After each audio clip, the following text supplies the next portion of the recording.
Law tahurat qulubukum. Egerde sizlerдің жүрегіңер таза болғанда, машабиат min kalamillah. Жүрегіңер Allah'ın sözünden, Kur'an'dan toymak emez. Жүрегіңер таза емес, ошон үчүн Kur'an укканда угалбай атасың.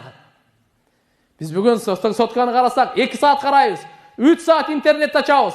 15.000 Kur'an açқанға жүрегіңіз тартпайды. Жүрегіңіз өліп қалған, бұзылып қалған, чирип қалған, сасып қалған, айнып қалған. Ушундай жүрек менен Аллаға барсақ не болады? Ушундай жүрек Аллаға алып барсақ бізге пайда береби?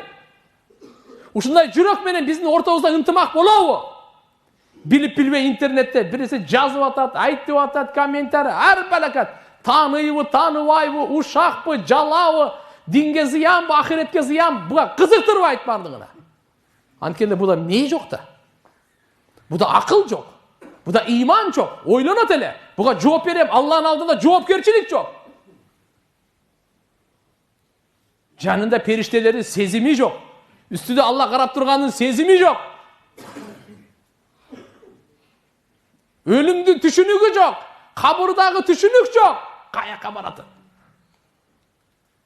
Тугандар, бул жол менен кетсек жакшы болбойт. Кайтайлы. Иржи'у, кайткыла. Лааллакум туфлихун. Мүмкүн силер бактылуу болуп каласыңар, азыр мүмкүнчүлүк бар кайтканга. Шанс бар, эмне үчүн? Силерде жашоо бар.